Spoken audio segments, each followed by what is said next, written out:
Welcome in to the Paladins Pro Circuit. We are in our final week of this first phase. It's Finch and Goremizer here with me. And Gore, we have a day stacked with situations that could potentially lead to some teams dropping down the relegations or this and that. I mean, there's a lot on the line, I feel like, in this last Week 10 matchup in all three regions, so there's absolutely no reason why you wouldn't want to make sure to stick around and watch all these matches. Gore, break it down for me a little bit. Talk through me. What are these teams trying to avoid right now and make sure they don't get up in a bad spot? Yeah, so for every team, you want to be top four. The bottom two teams are, going into relegations. They're going to be playing against teams that will then run through a bracket to try and qualify for these bottom two spots. Very similar to how we did qualifications for Phase 1, just to get in here in general. So a lot is on the line. If you don't want to have to fight for your spot or fight for the right to come back, I would say for Phase 2, you want to make sure you're in that. And I think every single game today has some of that weight on it. A loss or a win for some of these teams could knock them down, and ROSVET, one of the teams we're going to be watching, is in fact one of them. That's right. It's 5randoms and ROSVET. That's going to be the set here in Europe. And because of the way this tie is working out with their win-loss, I'm pretty sure that if ROSVET are able to find a 3-1 victory at minimum here, then they should be pretty safe, out of reach from Chroma Space, even in that world where they find a 3-0 victory in their match. So to some extent, I think ROSVET's kind of control their own destiny here if they're able to take care of business in this setup against 5randoms. And it's going to be a little difficult, though. 5randoms has been a little bit on a tear. They've got a 2-week win streak right now, which feels like a long time for them, but they were maybe one of the most turnaround teams in Europe, for me at least. When it came down to it at the very beginning, they were just kind of and now they've picked up a couple of players, or they had picked up a couple of players that made the big difference. I think having like Ovum come in, Nixus come in, has definitely been able to solidify this team a lot more, to the fact that you're trying to come in, and again, if you're ROSVET here, you want it to be ideally a 3-0, at least a 3-1, to guarantee yourself a spot. And I don't know if this is a team you can easily take down like that. I don't think that it's going to be, man. It's not just District 69 and Celestial that you have to worry about in this region. I think 5randoms are pretty sneaky good at this point, too. And the first map, Gore, I like to say it'll be an honest one here on Stone Keep. No big tricks, no surprises here. Just going to be, sort of some good old-fashioned Paladins to start us off with. You see Bazaar and Ascension Feet banned out, Ice Mines and Fish Market. I don't think anything too crazy down there in those map bans either. So starting off with this first set here, Gore, I'm excited, man. We got some Stone Keep to begin it. This is easily one of my favorite maps, especially as a start to a set, because it kind of gives you that feel of what a team has in mind. It's very, very blank slate, I would argue, when you come into it. There's a couple of champions that maybe can stand out on top of it, but there's not anyone that's like overwhelmingly, this is their map. It's not like the Bomb King Jaguar Falls connection, but there's still like, IO going to be able to be good anywhere. There's those picks that you want to take care of, or picks like this Ruckus, where it is very much just a target for ROSVET to make sure they don't get anything that they're super comfortable with. Something that they like to play. We're seeing the Zen band out here as well. And Gore, at the beginning of the phase, I feel like there was a ton of different strats. We were seeing triple DPS. We were seeing this double support, one tank sort of compositions, but we sort of regressed, I feel like, towards the mean here a bit more in these compositions. Are you expecting things to look fairly standard here as this Bomb King gets picked up first overall? Man, I don't know, because Europe is so different every time we come back. It feels like if if you're watching Chroma Space, there's a likelihood that you might even see triple support, even though maybe it's not going to be that great, or maybe it will work out for them. I think between these two teams, maybe deviating more towards the norm, especially with like an Ashe first pick, it lets you kind of flex around a triple DPS or a double frontline kind of draft here for 5randoms, which I think is the best way to make it work. You grab a Genos and Ashe that already has good synergy, and if you need to, Ashe can be a point tank. If you need her to, she can go over there and control like Keep for your team. So it's that brilliant kind of starter flex that enables them to counterplay whatever ROSVET bring into the equation. I think that's a good point. We've seen Ashe do well as single tank, right? So, I mean, there's certainly opportunity for 5randoms to potentially not even draft in the other front line here at this point. I think they've got some options. You're right. It's a great first pick for them. Same for ROSVET, though. Bomb King doesn't say a whole lot, except that you want someone on your team who does almost unmatched damage in most situations. So Bomb King will be looking pretty good. They'll pair that with the Barrack and the Damba. Barrack, pretty traditional point tank, I'd say. And then Damba, who recently, Gore, I feel like is kind of having a resurgence here. Yeah, I think people just remembered that he can do a lot of healing, and now I believe there was that update that made his healing a little bit more upfront, so you can kind of keep up more with, you know, the likes of, well, definitely with Genos, that's going to be no issue, but with like the likes of Io or with Ceres, it's something that he was struggling with early on this year, and now that it's kind of, you know, leveled out for him, he's brought back into the equation. Plus, his ult is insanely solid. I mean, being able to get a big 4 or 5-man fear on a point fight is insane, especially for overtime touches in terms of keeping your team in control. The Dread Serpent hard to contest at times, so Rosvet got to make the most use out of that cooldown. They'll add the Vivian and the Androxus, so they will be allowing this Barrack to be the solo tank for them, that point tank here for them with Rosvet, with all this extra damage coming from the Andro and the Vivian. And I feel like Stone Keep Gore is one of those maps where Androxus could do really well. He can make it up over some of these buildings, find that high ground, and get really good ultimates off as well. Yes, it's actually, this is an incredibly deadly composition. The best way to fight Bomb King is probably don't fight him indoors. Force him out into the open where Vivian can see him.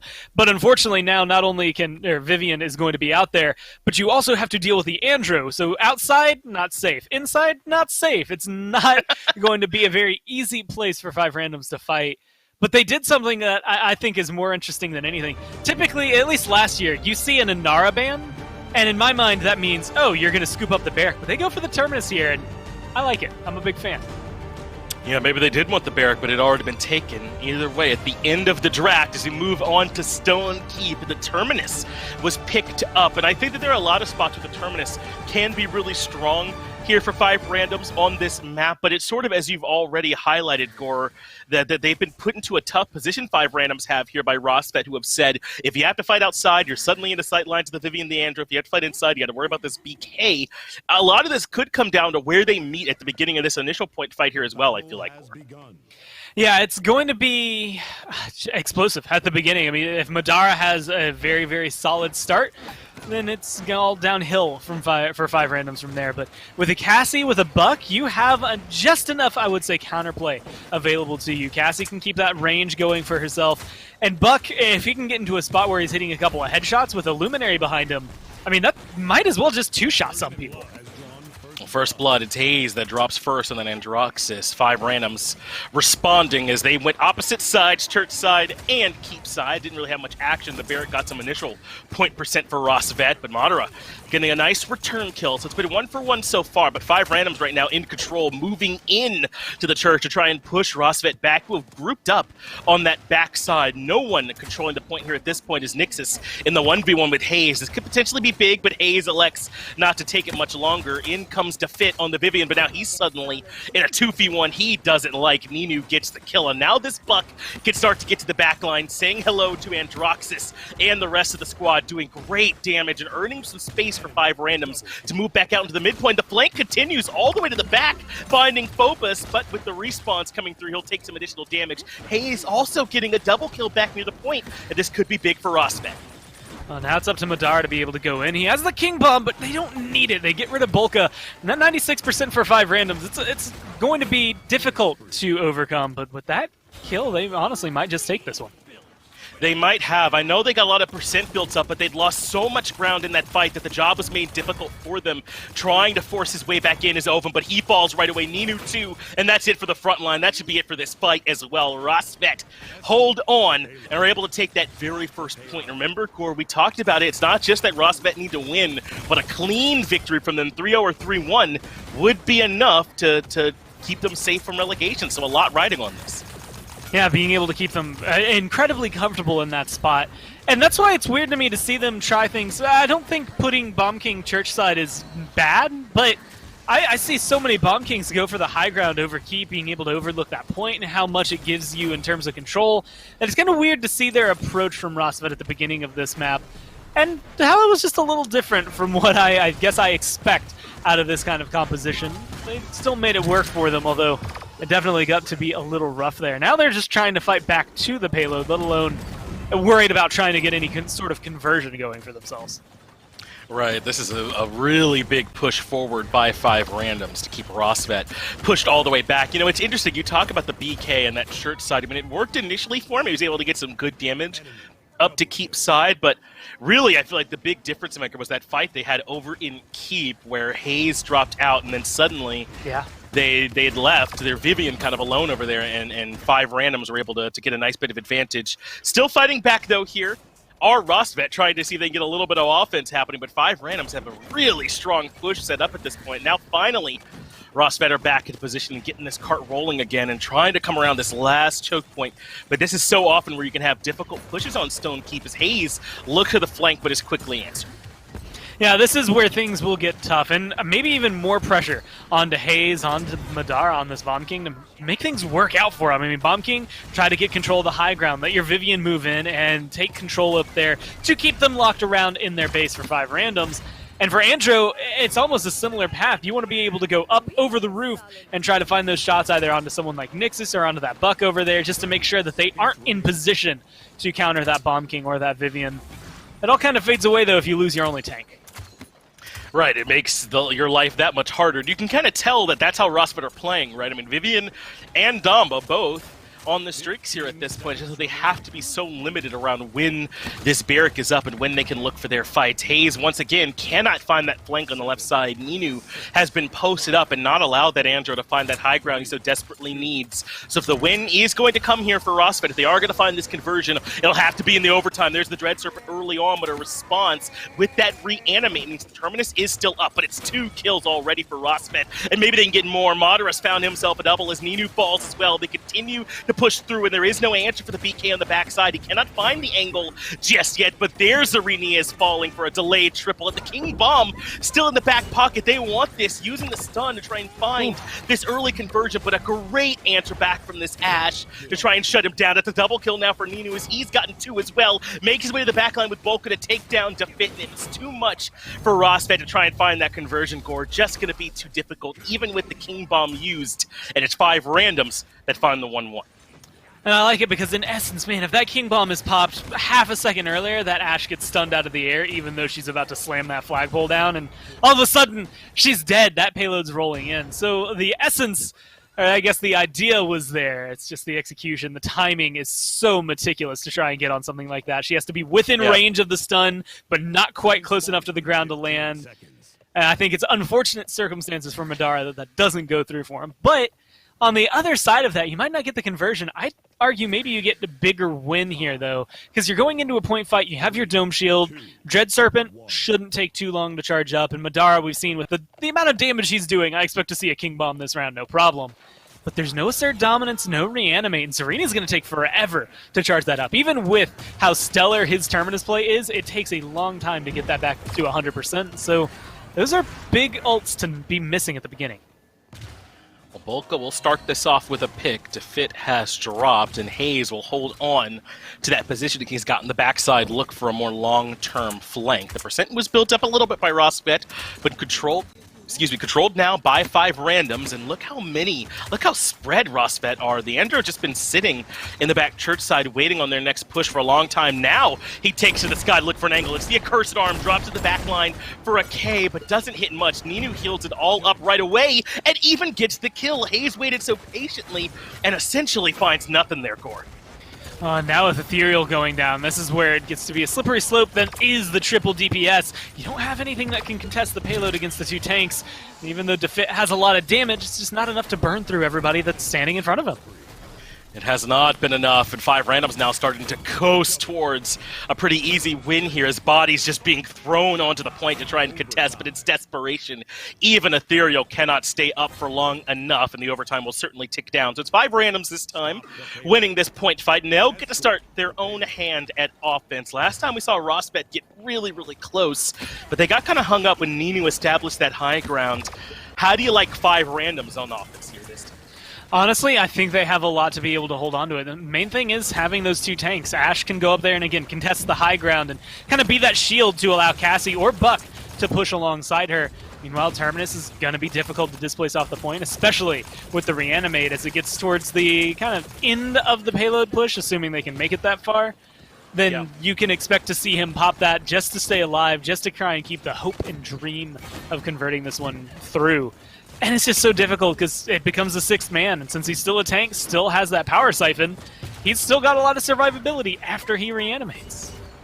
Well, so far, Rosvet have struggled a bit to step forward and find these sight lines. Great answer from Madara. The second Ninu showed his head, shut him down. So up top comes this Terminus. Zarini doing his best to try and keep the BK locked down, and that's huge. In all that space he bought for him, look at the kill feed. Nixus lit it up, and the payload continues to rumble forward. No one that can step out to try and stop this. Zarini makes it up, finds the grab that keeps Phobos from getting a touch, and just like that, 5randoms find the conversion, and they're up 3-1.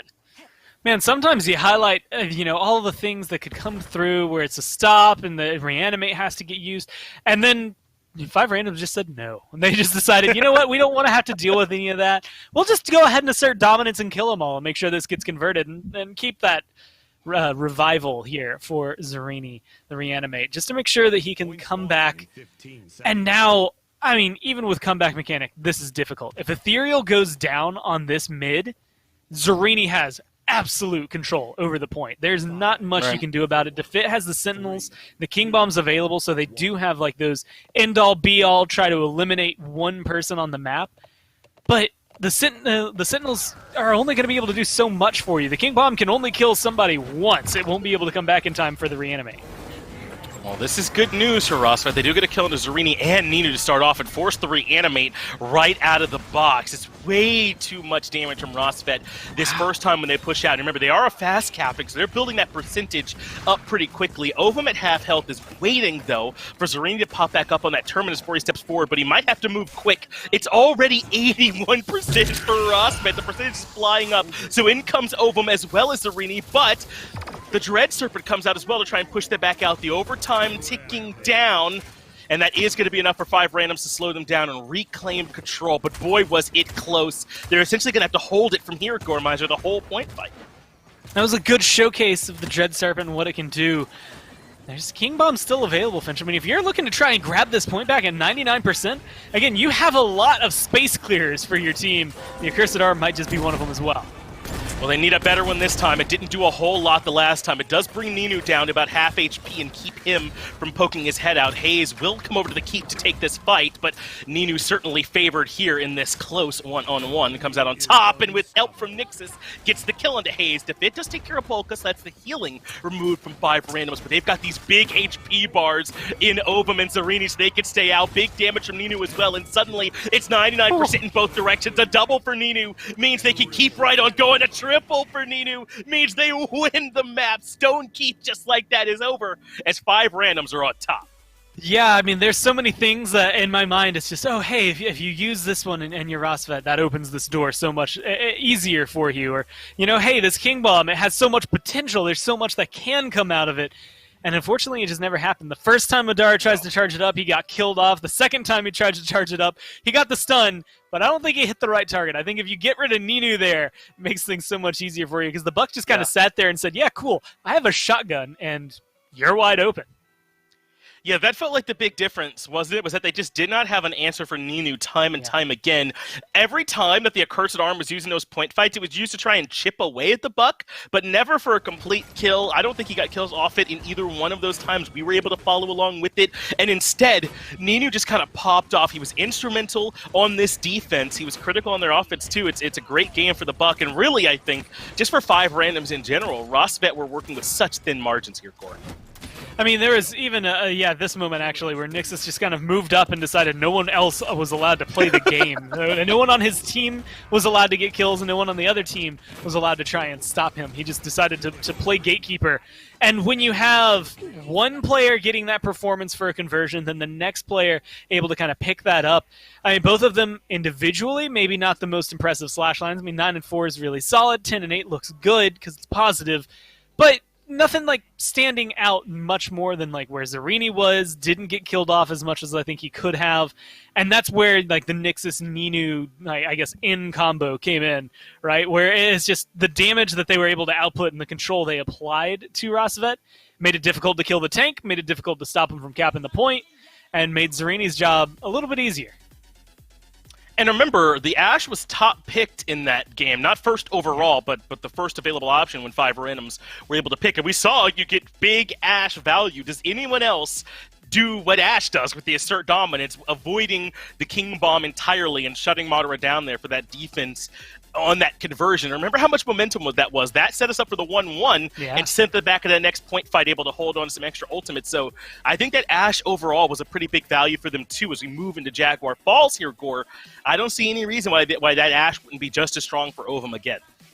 I also like that 5randoms are leaning on some of the strengths they've had. I mean, banning the Inara to grab the Terminus for the point tank, there's not a lot of people who can make that work, but Zarini's one of the best Terminus players that we've gotten to see, so it makes sense that you can flex onto that. Like, you can play around with that champion pool, and being able to make it work that way, I think, is huge for them, specifically there for Stone Keep, but that's something you can bring into Jag Falls. That's something you can bring into a lot of these other maps. Ice Mines, since that's one that we've had as a big map number 3, where Terminus just kind of controls the flow.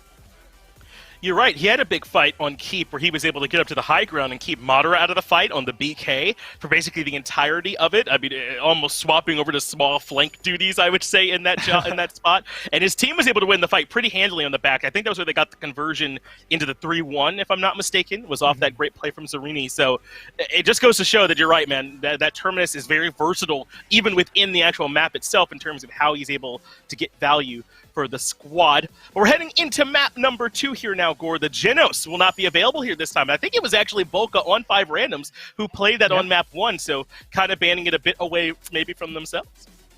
And I like this. It's the idea of you have to, now if you're Rosvet, you have to ban Io. If you do not want to play against her, you have to get rid of her there.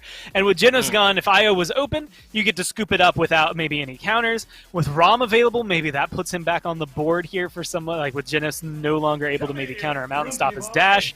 It's just that concept that Genos plus, well, let's say Buck, let's say Zin, let's say Bomb King, all very potent on this map, all really good with Genos. It's kind of this just good, solid blanket ban. And they don't want to have to deal with it here. And as you said, it does force Rosvet to ban away the Io. The Inara banned here yet again, so Rosvet will be taking the Ashe here this time, taking that one away from Ovum. But 5randoms get the Bomb King here this time as well, so things kind of swapping up which side they're on here, Gore. And Rosvet going to pair that with the Grover. This makes a ton of sense to me. Between these two, that's a ton of time you can buy as a squad to maybe get everyone else to respawn and back into the fight.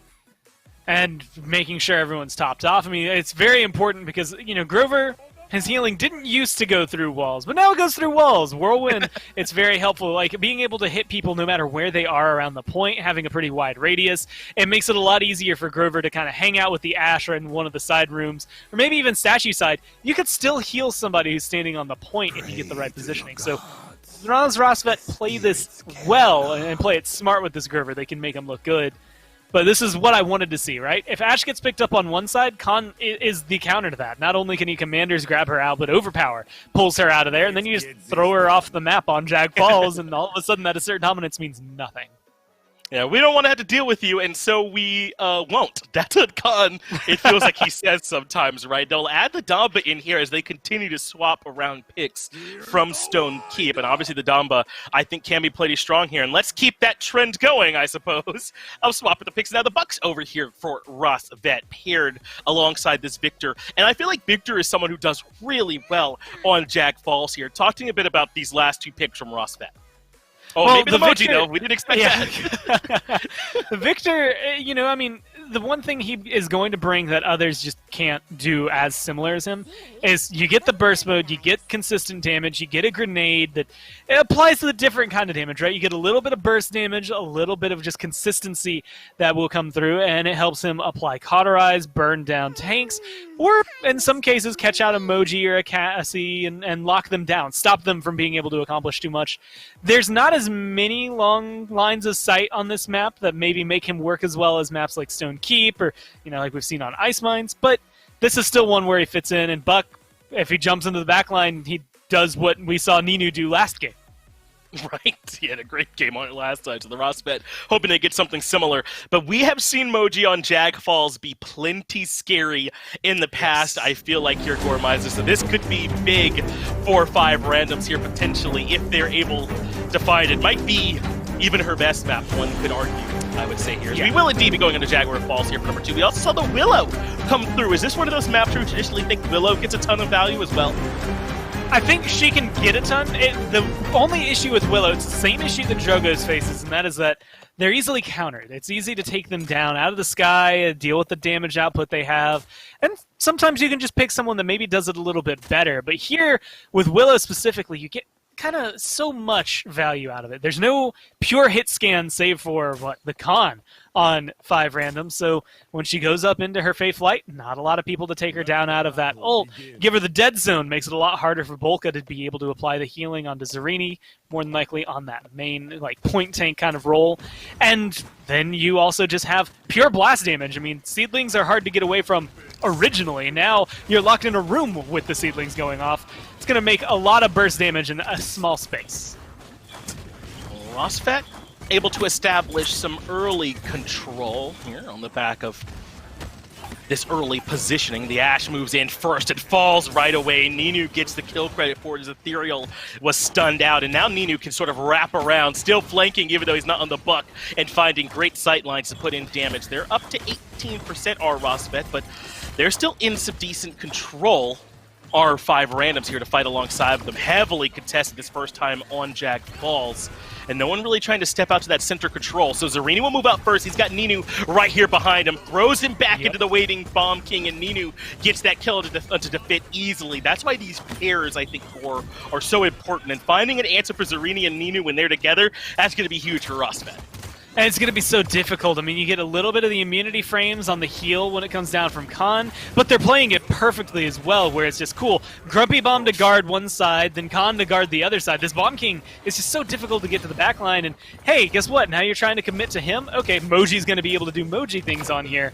I mean, we've got these players that were in the league when Na'Vi showcased what this Moji could do on Jaguar Falls. And I think that's something, that Zarini, that Ninu are kind of bringing into 5randoms and saying, hey guys, by the way, this is how they made it work. This is how we make it work.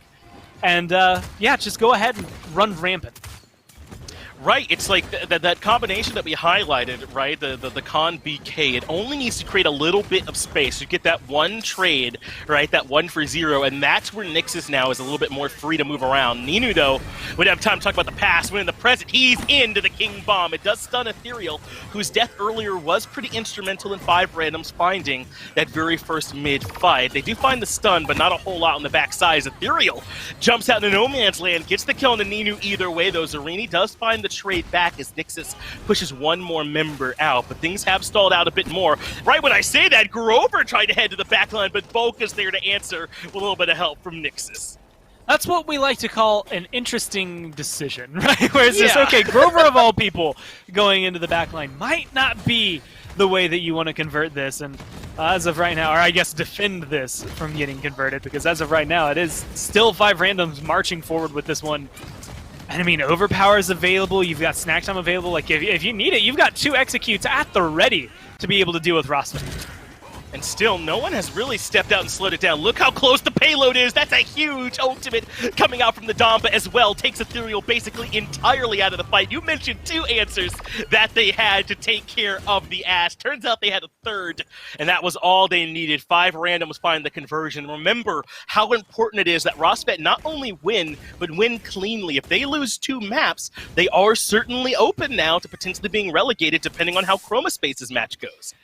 Yeah, if this one does not continue well, I guess if it continues this way and 5randoms take it potentially 4-0, maybe 4-1, maybe 4-2, we don't know yet as it comes forward. But if Rosfet lose this map, no matter what, it doesn't matter. Even if they win the set, that's all they need for the window of opportunity to be open there in the standings for them to potentially get knocked down. Forced at least to a tiebreaker at that point. That's the best thing for them. Is worst case scenario is they have to go to a tiebreaker. The best case is still a very, very opportune moment for them. So they're still in it as long as they can get maybe a good Buck Wild here, maybe a good Fae Flight when that comes up. But you got to take care of where these fights go, because right now they're just falling right out of your hands. Well, Hayes kind of walks into the stack on the left side there. That was where Ninu and Zarini did a ton of work, but they had an extra member over there. The Cassie was there too, so once Hayes showed up, there was no way he was winning the 3v1. He gets blown up instantaneously. So 5randoms now in full control, 60% up and climbing. They'll step forward. Ethereal, really the one best suited, I think, to coming in and finding a touch. But Ninu again, with liberal use here of this King Bomb, heads to the back line, shuts down Madara almost instantaneously, and now has position to look for good damage onto Hayes. Has them completely zoned out. What a play from Ninu. Even has the Grover turning around to look at him, but at this point, with the overtime ticking down, 5randoms should have a third one in the bag. I think all credits to the Grover. Phobos does everything in his power to make that more difficult for Ninu. If he has one less heal there, then that's a triple kill for Ninu, and he's not only still alive, but potentially locked outside their base for Rosvet because they wouldn't be able to move. And it's just that healing that kind of keeps unfortunately, it keeps Hayes alive just slightly longer. It prolongs, I guess, maybe the torture of the Bomb King. But either way, that's the only thing that slows it down and makes that something that you can even turn around slightly. But now you're looking at the barrel, down the barrel of a 3-0, and it's difficult. This Faith Light, if it goes huge, it could be great for defense, but you want to use it when you still have time to recharge it. Okay, well, Hayes is up and finding good shots onto Ninu. That is enough to take the BK out, but Ovum, it's his job to track that Willow in the sky. Does get the return kill, but now Madara finding one into Nixus. So Rosvet have done enough to slow down this push for now. Last time, they were basically able to rumble it in for free and then find a big Dread Serpent in the backline from this Damba. Madara, see you later, bud. He's off the edge. That's unfortunate. Ovum will get the kill credit there for that one, but I think Damba did most of the work. Nothing feels worse than watching your character run off the edge of the map and knowing you can't do anything about it. And that fear, it's just well placed, right? There's nothing better about that than the fact that he hits it in the right spot on the right target to get something like that to happen. Now, 12% away from having a King Bomb. Overpower's about to come back up. Snack Time's about 40% away.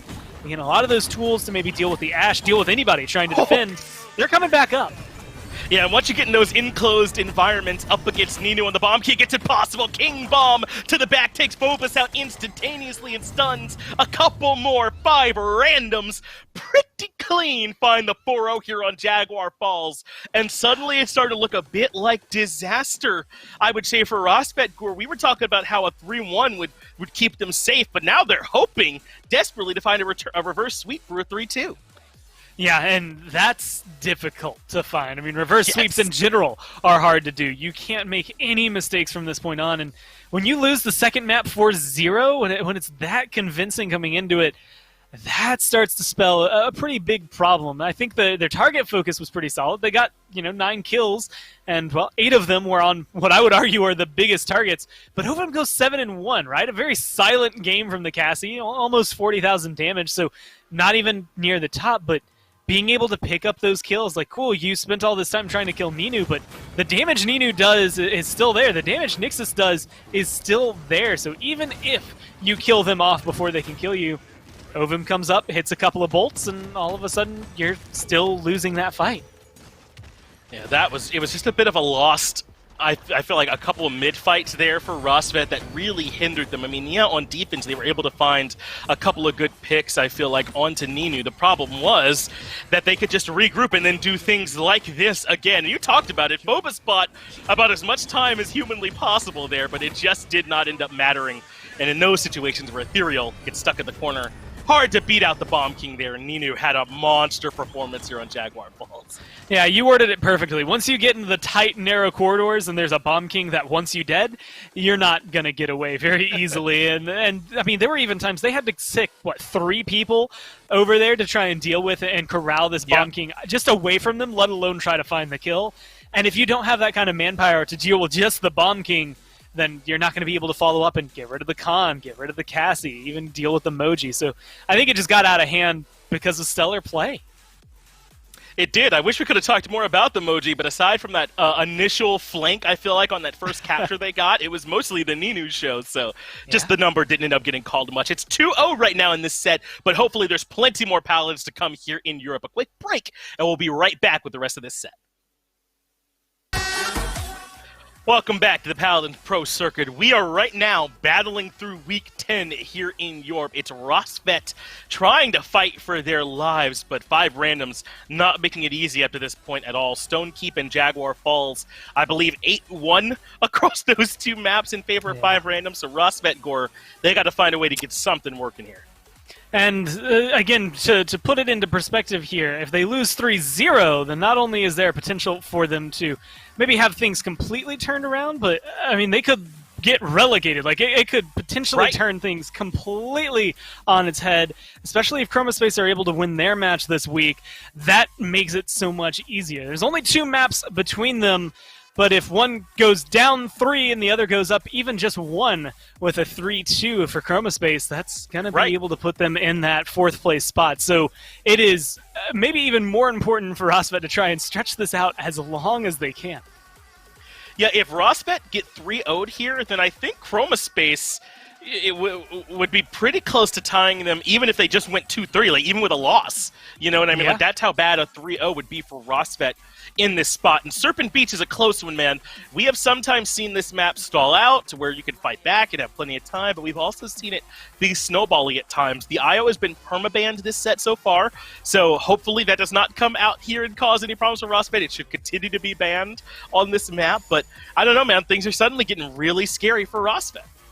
And it's so difficult to choose where you get rid of and what you get rid of, right? Because, I mean, IO is almost a must ban. I think Rosvet actually could maybe put that on the back burner for themselves just because, hey, your first pick. If your first pick, flex it around.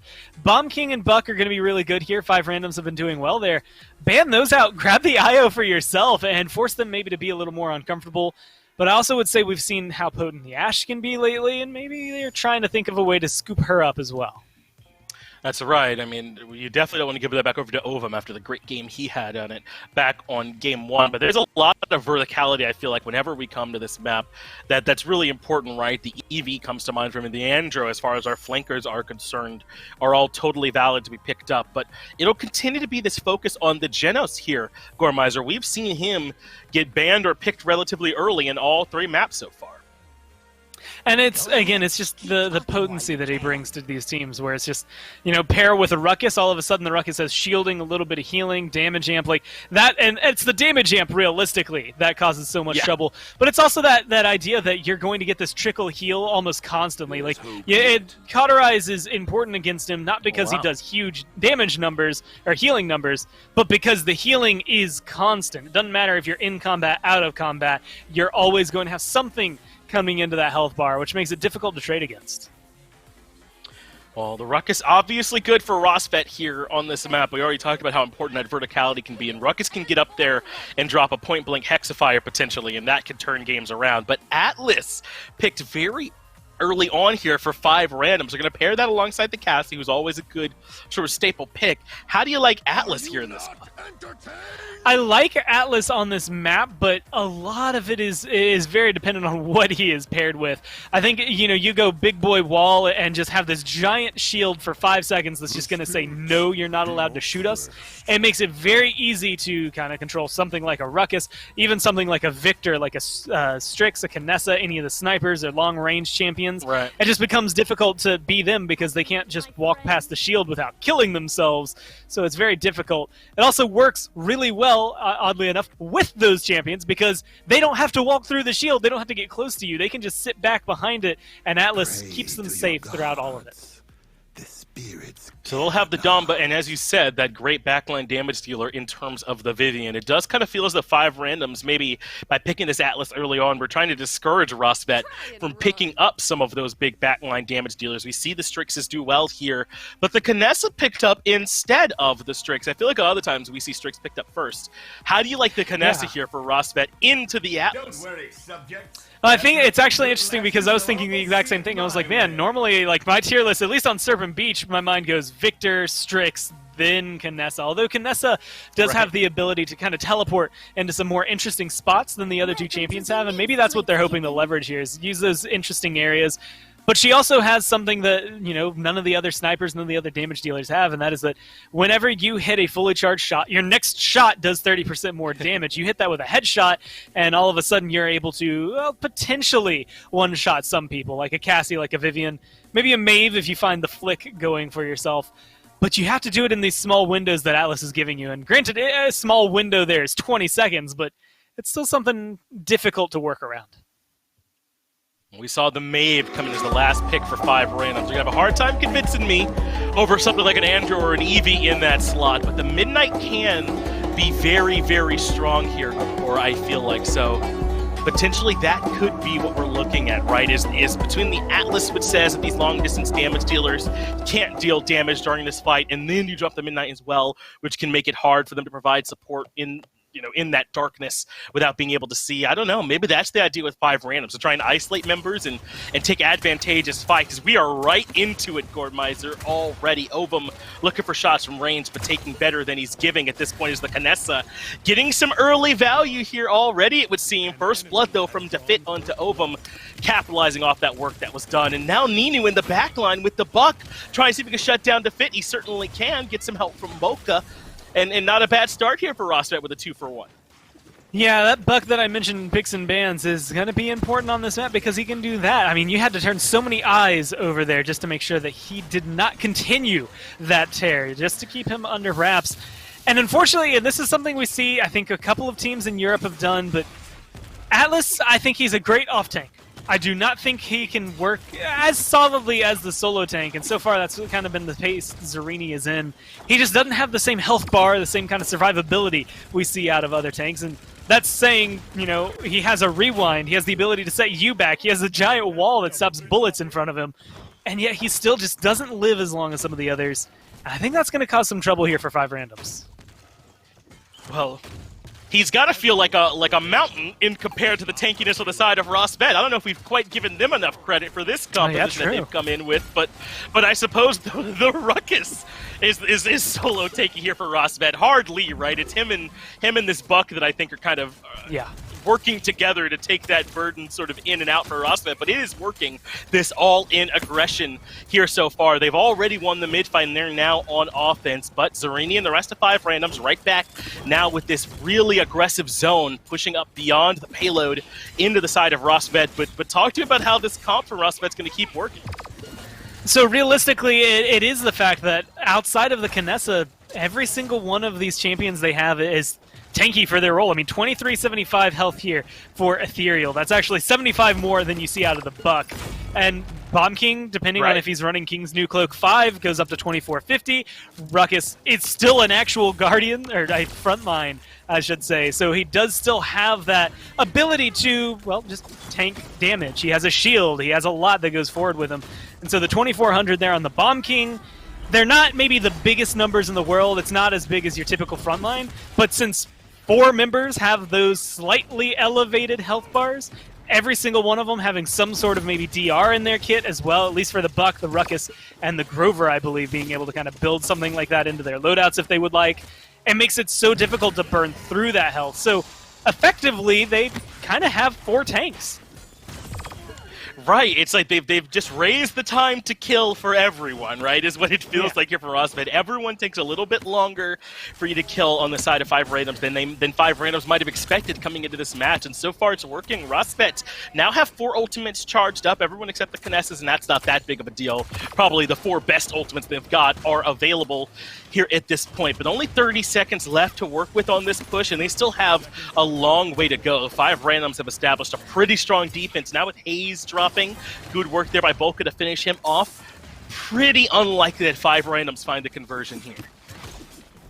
Yeah, it's giving me flashbacks to the first map where, you know what, you found a very solid point. Although I will say the fight around this payload has been much better from Rosvet. It just hadn't been able to find its legs. I mean, that is not, I would argue, a typical stopping point for the payload. It's definitely not an easy spot to be able to break, because this entire portion of the push on Serpent Beach is just so difficult to break because of the high ground control. And while Rosvet have a lot that can get up there and find it and maybe lock it down, I think, you know, Cassie, Vivian, Atlas on high ground, that's 3 hit scan, or 2 hit scan, 1 almost hit scan. Cassie's projectiles shoot pretty fast.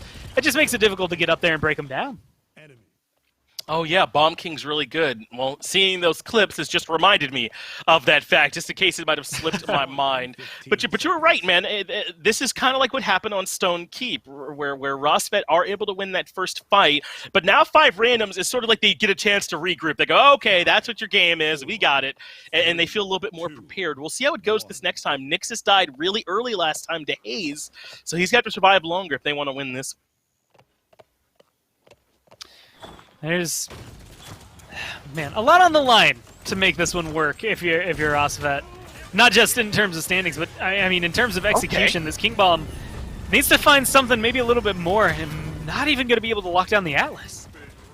Yeah, didn't really find much of anything, and 5randoms enjoying that space where they didn't have to worry about Hayes on the Bomb King. Eventually, Zarini will come down, and Hayes is still up and healthy to start putting out damage, but they've been really relegated off to the side, and more than relegated, Ovum pokes his head out and finds a nice kill. Hayes will drop down. Ethereal trying to rejoin, but there's just not a whole lot he could do on his own. 5randoms can now start to rack up the percent, and this is where Rosvet are going to struggle. I don't know what their retake potential is, Gore, but I gotta think it's low. As now the Sentinel is out. It's hard to stop Ninu. 5randoms get the mid fight, and now they can start their push. You know what? I could probably sum up every 5randoms game as it's hard to stop Ninu. It's just, that's been true no matter where we've seen him playing, right? I mean, whether it's with pro teams and Na'Vi, whether we've seen him in minor league teams in the past, or maybe even, you know, those third-tier teams, although I don't think he's ever gone that low, because he's just good at the game. I mean, he just fits it so well. He's flexible, and even though he ends up going down right here, I think that he's just showcasing, again, why he is one of those players that's so easily to pick up. And what's insane to me is Vivian isn't even one of the champions I think of Ninu first when I think of Vivian. I think of his Drogos. I think of a lot of the Bomb King, like the blasters we used to see him play. But he's just so flexible that he makes them all look good. Rosvet has found a decent stall, but losing Madara here could hurt that. Ninu gets the kill, but once he and Zarini are both traded out, that makes this defense look a lot stronger for the Rosvet boys. You can kind of tell from these streaks going on, they've done a good job here cleaning up these last few times.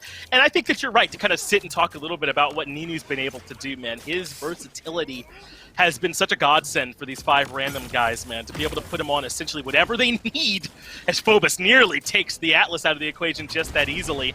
But, yeah, man, and he's been huge for this squad as they struggle now to find a way to convert this offense. Rosvet, with their high ground advantage and all these damage dealers, have not made it easy. Yeah, 5randoms kind of adverse to what Rosvet have. They only have the Maeve who can really open up that high ground, so unless you win a big fight or use something like a Midnight, you're not going to be able to force them to fall back on Rosvet. And now that they've got that, I would say, opening push, this is actually a good way to maybe get that payload rolling, but 30 seconds left and things aren't going swimmingly in your favor. I don't know if they have it. I don't know either. It's pretty big that Ethereal was able to get that kill there onto Nixus, because if Nixus cuts him down and holds onto the high ground, then that snowball you were talking about on the push, that you got to win that first initial fight, well, that could have been it. So they'll try and force this next bit of engage. Only 15 seconds left to work with, and Rosvet relatively entrenched. Time continues to trick down. This will happen to happen in overtime, if at all. As long as that Buck is up there with that positioning, it's going to be hard for them to poke their heads out. I'm sure 5randoms don't want to commit the ults. And now with the kills coming through for Rosvet as well, Madara and Hayes finding them to fit. Now able to wrap around onto the backside of the fight and get a couple more kills. Ninu falls. The Damba left all alone. That's enough from Rosvet. They tie things up at 2-2 for our closest map so far. Yeah, I mean, that's their third point that they've gotten this set, which is not necessarily what the statistic you want to get thrown out if you're looking at potentially getting relegated, but Rosvet, I mean, Phobos is 9-4-7. The Kinessa's doing its job. Defit definitely seems to he's showcased the potency of the Buck, but he's getting caught out right now, and I think that's the issue, is that he kind of has to dive in on his own. I mean, Ethereal can't follow him because he has everyone else to protect. Madara can't be his shield because Madara has to focus maybe alongside Hayes on that kind of midpoint and that fight happening around the center, because otherwise Zarini can just move in and say, hey, cool, this is mine now. So you have to be very careful, I think, if you're Defit, choosing where you jump in and maybe what you decide to collapse in on, because otherwise your impact, I mean, could be the make or break for your team. see a lot of resiliences were built up for Rosvet in terms of the itemization coming in here. They're trying to do what they can to alleviate some of this control, but this is what 5randoms can do that Rosvet just can't, man. Zarini can just kind of chill down there on the point. Hexifier will be their answer, but Zarini does make it to the other side of the wall. Even still, though, it's Madara that ends up falling. What an answer. That's huge for 5randoms to be able to live throughout that ultimate. They have had to give up, though, some of their positioning around that midpoint, and now Hayes get the kill into Ovum to take the Cassie out of it. This is a big battle, and Ethereal loses it this time. Nixus gets some much-needed revenge. He shuts down the Grover, finds where the Bomb King was locked down as well, and suddenly the snowball's starting to roll in 5randoms' favor. They had to fit locked down inside that corner, but still, no mid-control. They finally are able to get Zarini back on there and start building up some percent again. I don't even know where my mind wants to highlight it. The fact that Zarini was one stray bullet away from death, and the fact that Ninu kind of had that mentality of, wait, they're not saying my name again yet. Hold on, I need to make sure I have something stellar happen here. The Sentinels go really big for him. The control that comes out from his flank. It's just so much working together here for 5randoms that, admittedly, I think it comes down to the fact that Rosvet, we had highlighted it earlier, but they don't necessarily have that one main tank that is kind of, well, that's still a tank, right? Ruckus, for a long time, he is technically a frontline. But he never really gets played like it. He just doesn't withstand damage the same way that you could have something like an Atlas do. And even though Atlas is, in my mind, still maybe not one of the tankiest tanks, he still does it better than what we see out of the Ruckus so far, and I think that's causing some trouble now for Rosvet. It really has. I mean, you saw how desperate it was. I mean, a 98% of Hexifier hit, I'd argue, on the Atlas, something close to that. And it still was not enough, and and that was basically it as far as bunker busting was concerned for them getting into that point. And now, staring down the barrel, potentially losing here, 5randoms have the payload pushed up pretty far. They do have the Dread Serpent available, but with Zarini going down, with Ninu this low, Rosvet are able to find themselves some breathing room. Hayes can get aggressive here and finally shut down Bulk. I think he was on a 20 streak at that point, so certainly want to send him back to base. So Rosvet bring back from the abyss, but still, 5randoms the one here threatening at any time to put this set to bed. And I think worth noting that neither of these teams have been able to convert so far on Serpent Beach, so that gives a little bit of hope for Rosvet to try and take it to another point fight. Spend maybe the next minute figuring out how to approach that point fight and make sure you have your ults available for it, because 5randoms are not going to use theirs unless they absolutely think it's going to be able to get them some sort of conversion, and with Phobos going down, that might be the opener.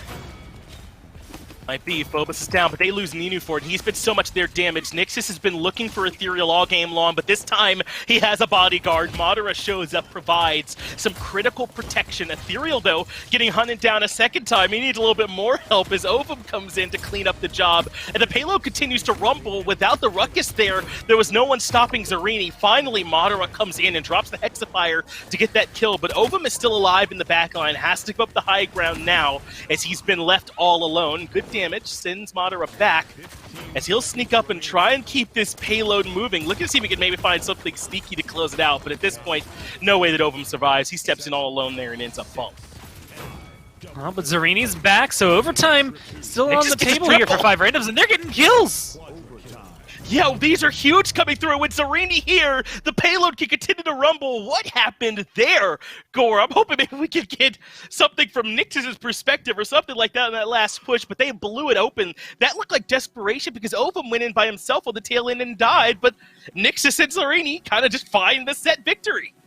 It just felt done, and then it came down to Zarini being able to say, hey, wait, I'm a big body, let me stand here, and Nixus saying, I don't want another mid-fight, guys. That was a quadra kill at the end. He was 8 and 11 and then just decided to all of a sudden wipe the team. I mean, it was the help of Zarini as well to make that 2-8 and 14, but I mean, that just kind of out of nowhere. I mean, almost incredibly out of nowhere. I didn't expect 5randoms to commit that hard, but hey, if your Maeve is going to play like that, man, I'm never going to argue with you. And it's interesting, I thought the Ovum play leading into that was a bit questionable. He was kind of the last person left after everyone else ended up falling, but he bought some time, and this is Nixus moving in and finding that double kill. They just could not track him at all in that last fight there, Gore, and he executes pretty well a quadra to close out the set. That's just impressive, man. I mean, yeah, that's the way to get the stamp of approval. If you're going to 3-0 Rosvet, that's probably the flashiest way to get that final point. And, I mean, there's so much they do that goes well there. And, you know, someone in chat, go ahead and yell at me. I'm losing my edge. It took me 14 minutes now to even think about the fact that they had Cassie going up against Ruckus. The later the game goes, that is just one of the oldest tried and true counters in Paladins when it comes down to it. She's very, very good at killing off not just him, but I think in this matchup, dealing with the Buck, dealing with the BK, dealing with the Grover, like everything that Rosvet had, that Cassie dealt with pretty easily. So it looks good for them, but it is that 4th-5th matchup right now that is the most tantalizing coming forward. 5randoms have maybe most improved stamped on them from Europe, but Chromospace, they just need to not lose. Right. If they win at all, Chromospace are certainly in, and because that differential is the -2, I think there's even a chance that if they are able to lose pretty closely, they could still hold on to that spot. Now, it depends on how those tiebreakers end up coming out for them. But Chromospace, let's be honest, they're up against District 69, right? And District 69 Not easy. have looked almost untouchable. So we want to keep it within the realm of the possible here for the boys. But certainly, I think if they're able to keep that set close, they could make things a little bit scarier for Rosvet than what they wanted. Yeah, that is going to be the most difficult win, I think, to be able to pull out, is this team trying to take on D69. But you saw the differential. It's -9 to -11. Realistically, they just need that to be 2, and they can still force a tiebreaker here. As long as they don't get 3-0'd, right, they will still be in contention for it, and that conversation still exists for them in order to be able to stay out of relegations. The problem is trying to not get 3-0 up against District 69 is much easier said than done, I think. But still, certainly a chance there for those Chromospace boys. So we'll make sure that we keep our eyes on that. That is it for Europe, though. We got Brazil coming up here next, Gormizer. So give us a few minutes. We'll start working on those Brazilian matches for you. Plenty more PPC coming at you.